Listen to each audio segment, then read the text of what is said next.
So hi everyone, it's Susan Jordan right back again, and in this video we want to be looking at the stochastic oscillator. So this is also an indicator using technical analysis. So the stochastic oscillator looks like this, what you see in the image right down here. So the stochastic oscillator in similar the RSI is also used to generate oversold and then overbought conditions. For example, right here, oversold, then overbought. So it is made up of the fast and slower lines, and then we shall be looking at it more in a live chart. Okay, so generally the area above the 80 indicates an overbought region. So that is the 80 from here and above, and then where the area below 20 is considered to be the oversold region. A sell signal is given when the oscillator is above the 80% level and then crosses back below the 80% level. Okay, so conversely, a buy signal is given where oscillator is below the 20% level and then crosses back above the 20% level. So 80 and 20 are the most common levels used, but can be adjusted as needed, as usual. Okay.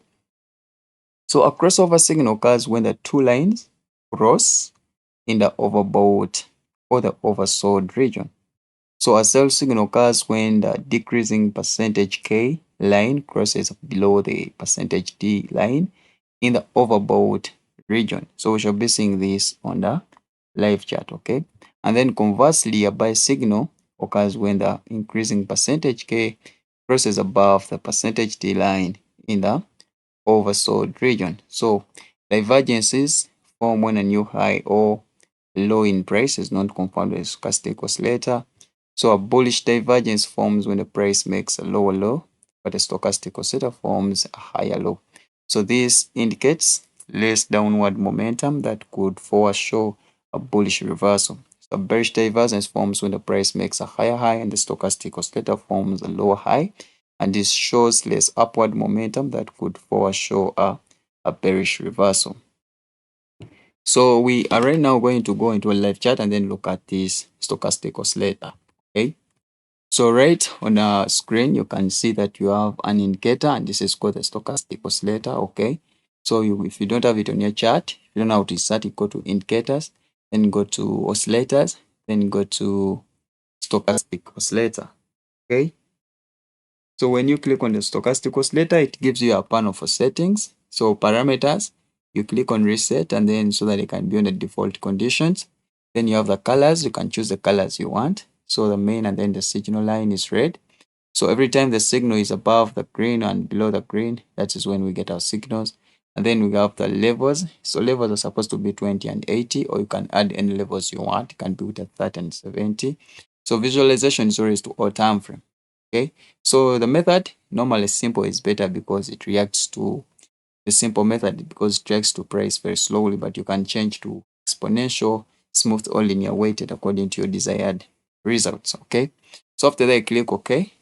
Okay, then you will get your stochastic oscillator. Okay, let me zoom in a bit.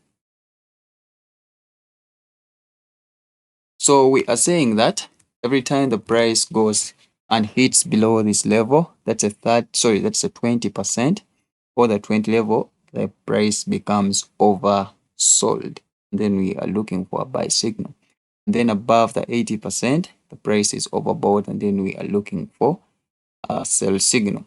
Okay, so we say that there is what we call the crossover signal, and that is whereby when the red line is like here when you're seeing from here, okay, the green line is above the red line, so that is a buy signal, and when the green line is below the red line, that is a sell signal. So green above red is a buy signal, then here green below red is a sell signal.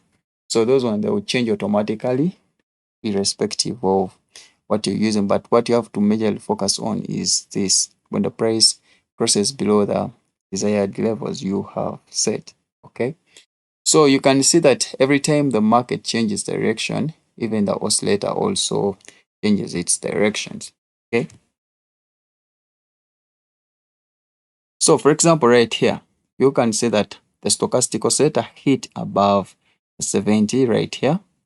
Okay, so and then the price was on a swing high, when you got this candlestick, okay, here you got a bullish engulfing. Everyone can see this. And then the stochastic oscillator lines had crossed back into like below 80. So that is a sell signal, and then you catch the wave down. So here the price hits the oversold condition. So we are waiting for the lines to cross above 30%, the 30% level. And then on this side also get a candlestick pattern. So here you can see that we have these double pin bars, and those are candlestick patterns followed by this big bullish candle. So here you get a buy signal, and then you go up. So when you went up, here the price again got overbought. So we are looking to get a new sell signal, but it was not successful because we did not have any candlestick pattern. Okay. So it is better to add in some other technical indicators so that they can be used with this stochastic oscillator, okay, to generate the signals. So for example, we can add in a MACD or any other indicator that you desire. Okay, but this is how the stochastic oscillator works. So in case you need to use it, please I urge you to go back and back test it before you use it. So for example, when you look here, the price gets overbought. When it's overbought, you wait for a candlestick pattern, it formed, and the red lines and the lines for the stochastic oscillator, we say that when green is below the red is so signal, they are back into the desired region that is below 80. And then right here we have the candlestick pattern. So we are waiting to get a sell signal. So for example, now when you look here, the price was trying to come back, okay, but it never hit this level. So we do not generate those signals. And then we still remained on the verge of the downtrend. So when you look here, the price came from the oversold level. Okay, for example, right here, when you look right here, the price came from the oversold level, and then here you get your candlestick pattern, but the signal did not work. So that means that it does not work all the time. It's not the holy grail. So I do not recommend you to use the stochastic oscillator because surely in forex it is not that so much good indicator. Okay.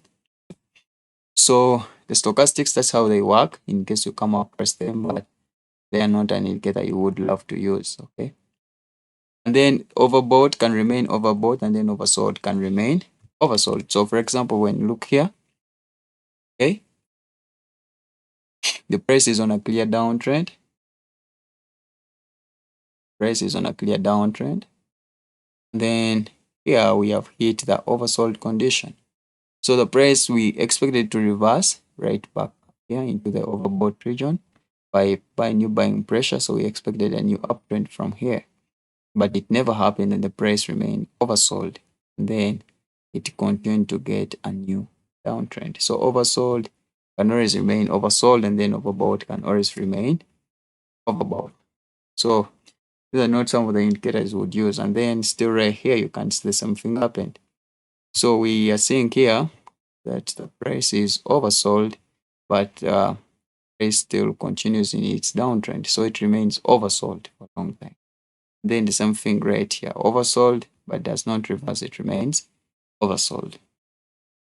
So that is how the stochastic oscillator works. But if you want to try it out, please try to add on another indicator like the MACD, and then try to backtest and then be able to see if it will work for you.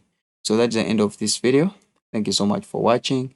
My name is Jordan. So in recap, when the price hits the upper, when it hits above 80, and then you get a candlestick pattern on the chart, so you normally wait to get a sell signal. And when the price hits below 30 or 20, depending on your settings, and then you get a candlestick pattern, you wait to get a buy signal. Okay. So, and then overbought can remain overbought, oversold can remain oversold. Do not forget about this. Okay. So thank you for watching. Don't forget to subscribe to this channel. My name is Choren, and I will see you in the next video. Bye bye.